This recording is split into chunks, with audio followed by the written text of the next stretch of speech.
फिर डीसी के पास, तो उनको वैल्यू मिल जाता है। मगर उसी जगह पे ग्राम प्रधान जाते हैं तो उनको गांव का एक आम व्यक्ति बोलकर उनको अहमियत नहीं दिया जाता है। ये फ़र्क नज़र आ रहा हम लोगों को।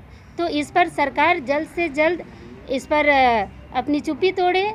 और रही बात जो नियमावली बनाई गई है उसको जनता के सामने पेश किया जाए, क्योंकि जनता को मालूम ही नहीं है। जो बुद्धिजीवी है वो ही आपस में लड़ रहे हैं। तो ये लड़ाई को ख़त्म किया जाए और सरकार से, ये लड़ाई सरकार से है, उनको ये समझना होगा। लड़ाई सरकार से है, सरकार से जवाब मांगा जाए, आपस में ना लड़ा जाए। पूजा सिंघल की जमानत को लेकर क्या कहेंगे? देखिए, पूजा सिंघल मैडम तो खुद सरकार में है ऐसा लग रहा है, क्योंकि सरकार ही उन्हें प्रोत्साहन दे रही है। और इसी सरकार में वो अरेस्ट भी हुई, उनका भ्रष्टाचार सामने भी आया। उसके बावजूद वो जमानत पर निकलती है और उन्हें फिर से पद पर रख लिया जाता है। तो फिर भ्रष्टाचार बढ़ेगा या ख़त्म होगा, ये हमें समझ में नहीं आ रहा है। यानी हमें ऐसा लग रहा है कि यह सरकार भ्रष्टाचार को बढ़ावा देने वाली सरकार बन गई है। इसलिए भ्रष्टाचारियों को फिर से पद पर रख दिया जाता है। जब तक उनका केस ख़त्म नहीं होता है, जब तक वो बाइज्जत बरी नहीं हो जाती है, तब तक उनको रखना ही नहीं चाहिए था पद में। उनको सस्पेंड रखना चाहिए था, जैसे पहले निलंबित रख के रखा गया था उसी तरह अभी भी रखना चाहिए था। मगर फिर से उनको दोबारा लाया जाना हम लोग को समझ में नहीं आ रहा है। और एक सवाल रहेगा, पारसनाथ पहाड़ को लेकर अभी काफ़ी लंबी बहस चल रही है, तो क्या कहेंगे उसमें? वहाँ के संथाली आदिवासियों को दरकिनार किया जा रहा है। देखिए, हम तो आम जनता को भी इसमें, और जो भी बुद्धिजीवी है या जो अगवा करता है, उनको भी हम दोषी मानेंगे।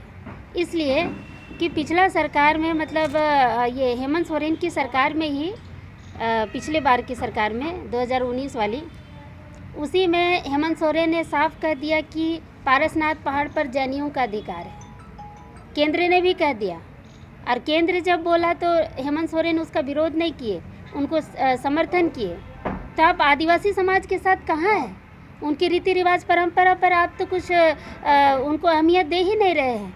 तो पारसनाथ पहाड़ एक्चुअल में वो मारंग बुरू है। पारसनाथ पहाड़ का नाम तो जैनियों द्वारा रखा गया है। ये मारंग बुरू पहाड़ है, ये आदिवासियों का धरोहर है।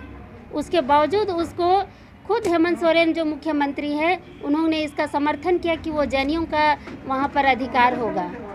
तो यहाँ पर मैं तो ये कहती हूँ कि संथालियों को या संथाल समाज को हेमंत सोरेन को वोट देना ही नहीं चाहिए। मगर किस खुशी में वो देते हैं और बाद में फिर धरोहर बचाने की बात भी करते हैं। आप चीट भी मेरी पट भी मेरी, मतलब कि आप एक तरफ उनको वोट दे के समर्थन भी करते हैं और अपने चीज़ को बचाने की बात भी करते हैं। तो दोनों चीज़ नहीं हो सकता है भैया। उसके लिए आपको विरोध करना पड़ेगा, सरकार से लड़ना होगा, सरकार का विरोध करना पड़ेगा। सबसे बड़ा दोषी सरकार है। तो यहाँ पर जितने भी बुद्धिजीवी और अगुवा है, सबको इस पर एकजुट होकर सरकार के विरोध में खड़ा होना होगा। और सरकार का विरोध चुनाव के समय भी करना होगा।